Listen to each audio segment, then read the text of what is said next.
Prologue. The Journalist. I picture Victoria standing at the window of her office high above the city that morning. The face that must have once been lovely, reflected in the dark glass, tired and wasted now. She holds the phone out from her like it is a tasteless thing. My voice at the other end echoes into the bare room, the boxes stacked, shelves cleared. I know there is a newspaper on her desk. They are delivered early to her floor, and that he, Mr. Laval, is staring at her from the corner of page 5 with my words underneath.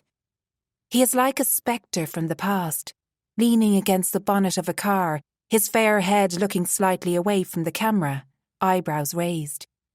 He looks dishevelled for a teacher. The collar of his tweed coat tilted up, the face unshaven.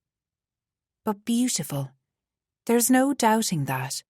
It's there in the symmetry of the bones and the evenness of the gaze. A sort of luminous quality to him. A face you would stop to look at, remember. I think about how long she must have spent staring at the picture and what it meant. But Victoria didn't want to talk to me any more about him, or Louisa. She said nothing mattered much now. Her voice flat and listless. And this, in a strange way, was true. It was the end, not the beginning. The future, like the past, was already set. She hung up the phone then. She had no need for my intrusions anymore.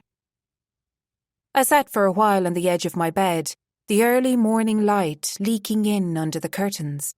A weary, sleepless, draining night just gone. Victoria was leaving it all up to me, the responsibility of telling another story, and it didn't surprise me. It was reported afterwards that she cancelled her meetings for the rest of the week. She also deleted files and ordered flowers for her mother. No one, however, noticed anything particularly odd about her behaviour. She passed through the beige rituals of that day as she did every other. A colleague was quoted as saying she ate lunch alone at her desk and that this was not unusual. Another said that Victoria had looked like she was bored or distracted at their last meeting. The sky outside of the window that evening seemed to catch her attention more than the conversation within. Several times she apologised for having lost her way in the discussion and checked her mobile. But this was not an ordinary day. It had not been an ordinary life.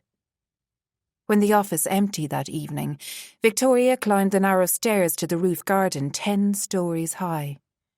The garden where clients were entertained in the summer and junior associates were plied with free drinks and promised opportunities for greatness.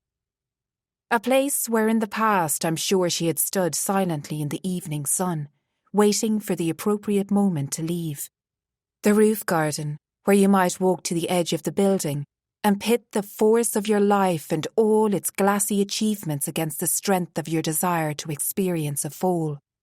The place where Victoria chose to take off her shoes, climb over the low, neat box hedge that served as a barrier, and then jump, unseen into the dark night. A silent, resolute descent. I imagined she thought about Louisa, but then I would never know. She remained conscious of reputation to the end.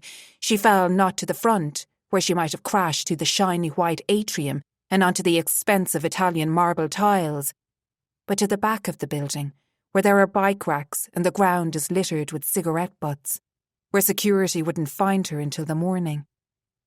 I know this, because I went to see it for myself, the place where she fell. I stood behind the police line and looked up at the grey sky. And I thought of Mr. Laval, and how once, when Louisa and Victoria were young, he had told them the fates might choose to come to the rescue of a hero. But he had been wrong. I should have told her that. There are no heroes in this story.